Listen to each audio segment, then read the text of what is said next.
Hello, friends. It's September, and we didn't do a garden tour in August. So, we're going to do a garden tour right now. Right now. Right here. This is the garden tour.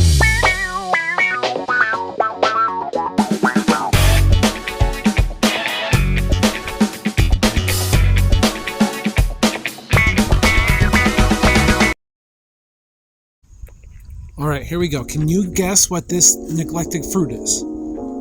It's the eggplant that we were growing in the backyard that I totally forgot about all season, but it didn't really do anything.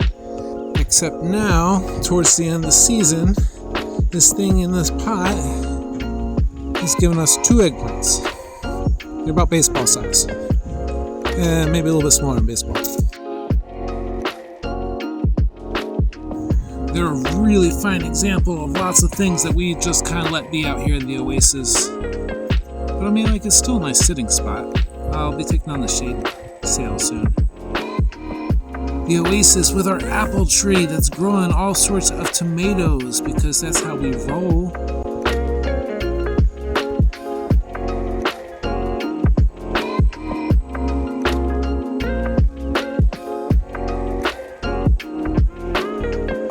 We got some actual legitimate apples in here too. These are the September Wonder apples. And it's September and they have been okay. But for the size of the tree, the age of the tree, we have a decent amount of apples. Probably maybe a dozen all total.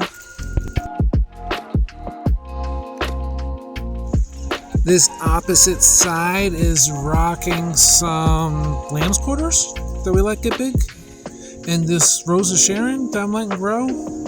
And this container with a Christmas tree, another container, some sweet potatoes, and some potatoes I need to dump.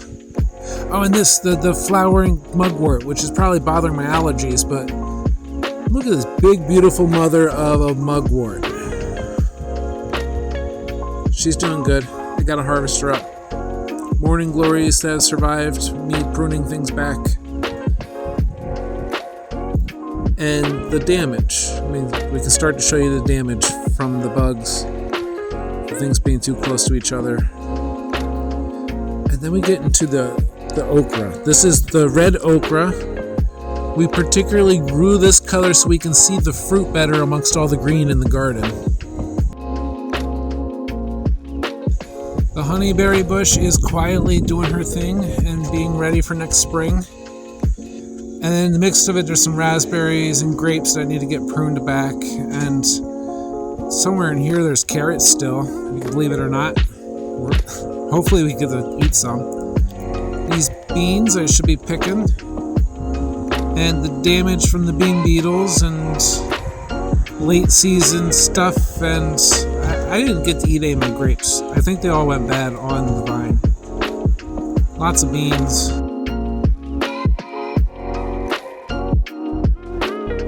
Between the spotted lanternfly and the Mexican bean beetles, they annihilated the garden. But it's interesting, you can see those patches where the kale weren't really affected. Tucked in down here, if you see it, there's a big hibiscus blossom.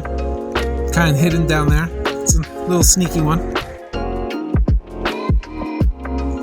The cuckoo melons were a major experiment this year, and we loved them, and we're going to make sure we're growing them again next year. They took over this whole area, grew over top of everything, and there's so many of them I need to be picking so we can be enjoying them. So many of them all over the place. And then down to the pig's garden with the peppers. These peach peppers are doing pretty good. They're almost ready. There's one over here. Good peachy colored one. That is ready.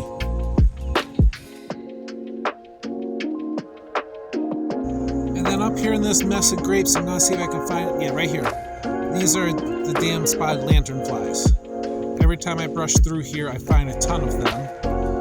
And there's not much I can do while I'm recording, but I wanted to get them.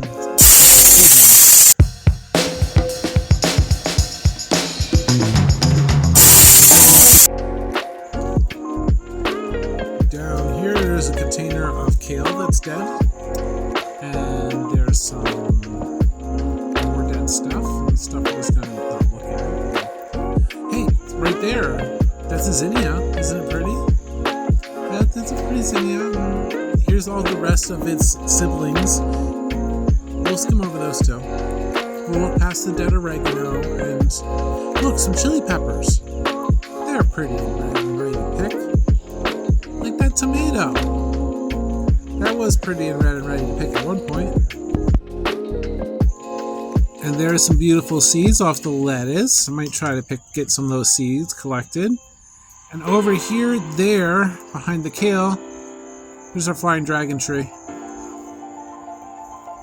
And over here, there's evening primrose, and there's an evil wizard down there, and there's a black tomato, and here is a big mess of stuff. Some stuff that's dead. Just too much. Let's look at kale. You want to look at some kale? That's a truck.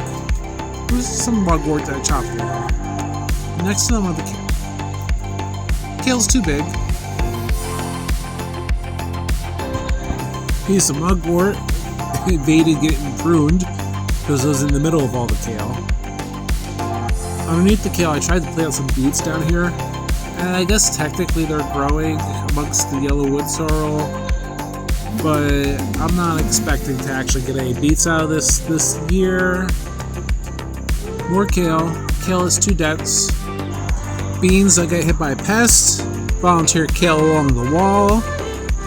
Over here, these kale plants have been the ones that I picked the most for my lunch, and they are massive, and this is just their first year of growth. Look how big these leaves are.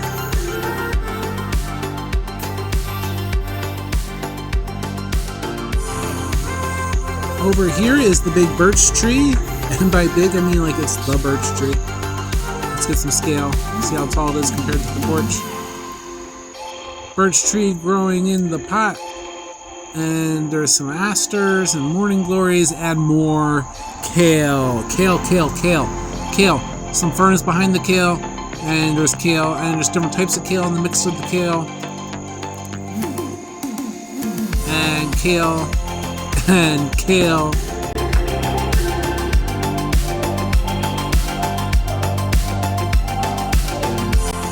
Beyond the kale, we have these bee balm.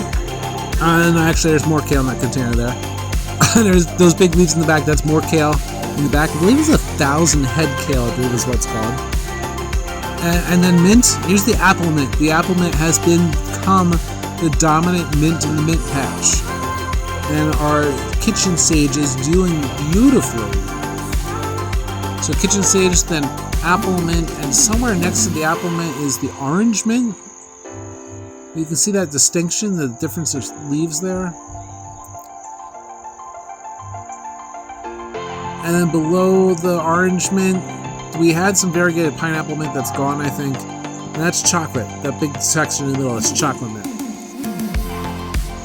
Let's get back to the medicine garden now. This medicine circle back here, I wanted to take a minute and focus in on what's going on, because we have seen brandywine tomatoes that grew too much. The oregano grew too much. You got red clover in there. The blossoms have gone to seed. I mean, it's like a nice patch of red clover here, mixed in with the chamomile.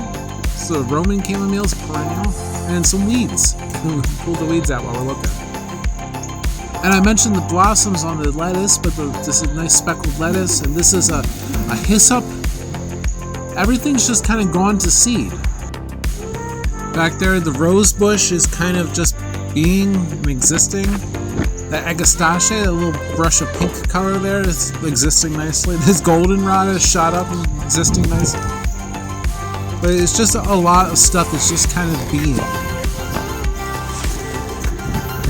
This evening primrose in the front, I really need to prune it out of the way. Same with all of this, it was just too close, so it didn't do well.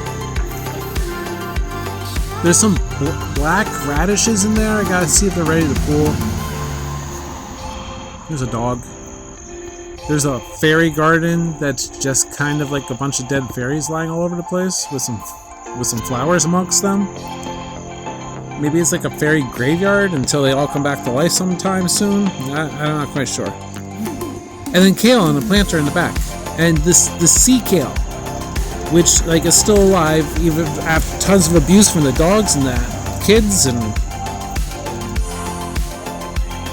this rose plant probably won't flower again, but that's alive.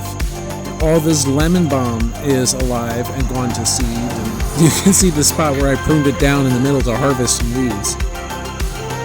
And asters. On the other side of the fence, there was a Swiss chard plant in here that kind of bolted and went in a million different directions, and it's hanging over the sidewalk a little bit, and it's kind of fun because I've been picking from it to mix with our salads. And this pretty nasturtium on this side, which is, it's just nasturtium. And kale. Right there. Big old kale. So our front parkway garden, this nasturtium has taken over the hibiscus and has this beautiful effect just cascading out of this container. I don't mind that the nasturtium has taken over so much. It's kind of cool. And out here, like this goldenrod, I don't mind that it's hanging over the road a little bit. And this spot here, you can see how everything's growing back. There's plantain and clover and a little bit of grass. It's fighting back against me putting gravel down. Just like the goldenrod shoots through and pierces through all of the debris. It just does its thing. Beautiful, big, yellow, yummy blossoms. Oh, there's an apple tree there too. There's more goldenrod. And a colt's foot, those big leaves in the ground covers, that's all colt's foot. And more asters, and they're beautiful stars. And those purple guys, those are blazing stars. It's just a beautiful mess of wildflowers. And it's like, a prairie garden almost. Pollinators love it. Frankly, I think it's cool looking. So something happened though. While I was recording my garden tour, we had to leave the house. And by the time I got back to the house, this happened. And while we needed the rain, it wasn't ideal for recording anything out in the parkway. But you know what? We spend too much time documenting the parkway anyway. So let's check out some stuff in the backyard really quick. Like this kale that was growing in the middle of my grass. Because kale just grows everywhere on my property. Not just the kale, let's check out some other stuff too. Like over here in the Princess Garden, we have skyscraper sunflowers that have successfully grown up past the height of our second story window. I don't anticipate the flowers to get too big, but the height is impressive. And if the stalks thicken up before the end of the season, I might be able to use some of them as stakes for next year. Just gotta find some place to go in and hang them to properly dry them. But look at those stalks. They're just, from that we get all the way shooting up.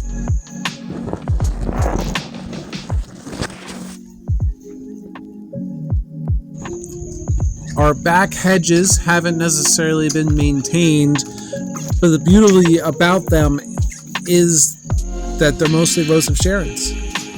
And we love our Rose of Sharons because they're pretty. Just like you. Because you're pretty. You're a pretty, unique flower. You're a child of God. And, God loves you. God bless you. God bless your garden. Peace out, Fish Trap.